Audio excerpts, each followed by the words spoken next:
episode 5 of Alone. We rewound back in time a little bit this episode, jumped back to day 17, and I think we ended on day 23. Started with 8 contestants, ended with 6. So, pretty busy episode, so let's just jump right into it. First up, I want to talk about Michelle. This was the conclusion of her journey on Alone tonight. And really, this is just a case of not being able to get enough food. She just couldn't secure a fish, desperately needed to have some source of fish, didn't achieve that, and that led to her eventually tapping out. You know, Michelle struck me as someone who was very resilient, so I definitely think that she was at her limits when she reached for that tap out button. You know, we saw her poison herself or have an allergic reaction to the cow parsnips or water hemlock, whichever it was that she actually ate, and be sick all night. Looked like she was about to tap and carry on. You know, we saw her have some bouts, chest pains, and you know, feeling off, feeling lightheaded, and still carrying on. So, you know, I was kind of rooting for her, but this is a game where if you go in skinny and then you can't find food, you are never going to win, and that is exactly what happened to Michelle. So let's look at her final day. You know, she was cooking up some snails. In her post-interview, she said she was eating anything and everything she could get her hands on. But you know, when you get like 5-10 tiny little snails, that's definitely not even enough food to support you for one day, let alone for 3 weeks.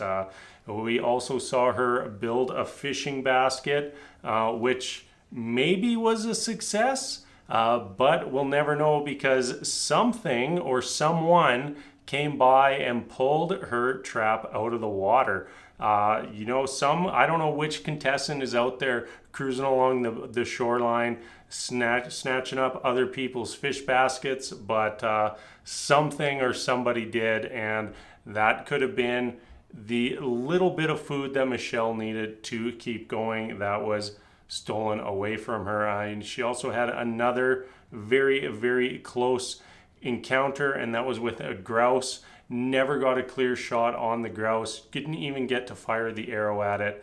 And you know, that kind of wraps up her journey. You know, there was some weird stuff about eating your mucus in there, but let's just skip over that. So Michelle taps out, takes us down to 7 remaining. So now let's talk about Matt.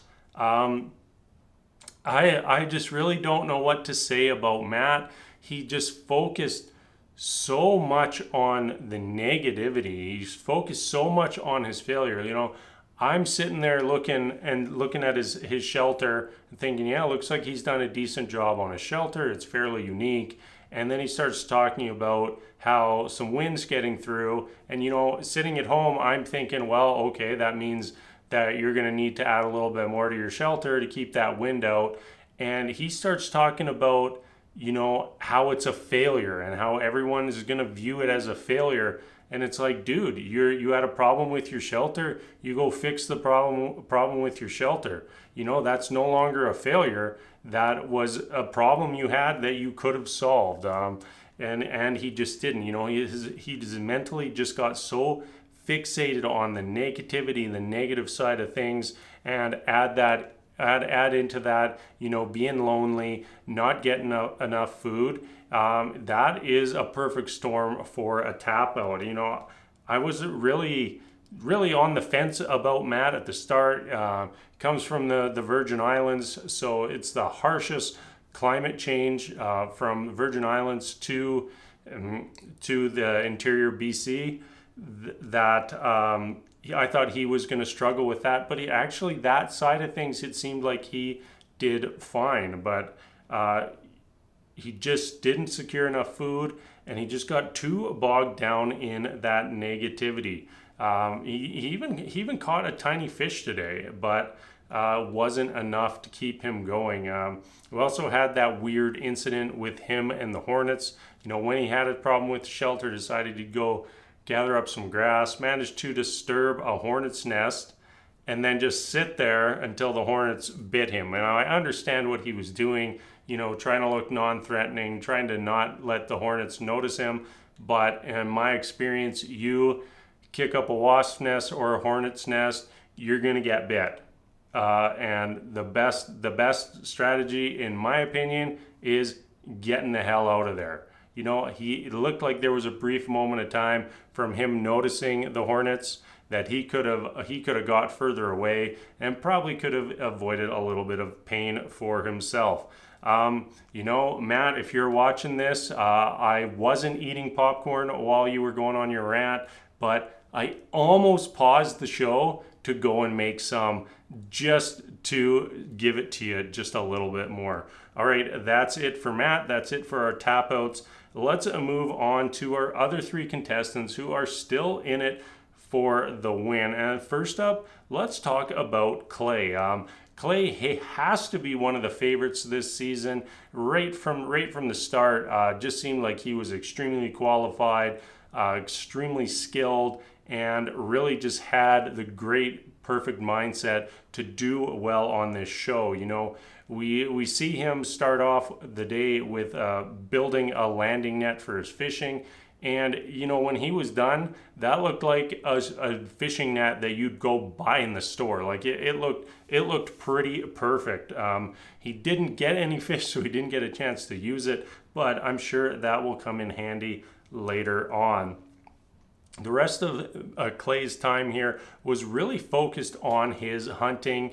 And we got hit with that cliffhanger at the end of the episode with him firing an arrow at a buck that he may or may not have got. We've already seen on the season previews that somebody gets a buck, and it seems pretty far-fetched for Clay to see this buck when we already know how talented he is with the bow and arrow, and knowing that someone is going to shoot a buck, to not think that it's going to be Clay at this point. So I'm thinking that I'm pretty confident that he is the one who takes down that large game, and that has to even launch him even further ahead as a favorite this season.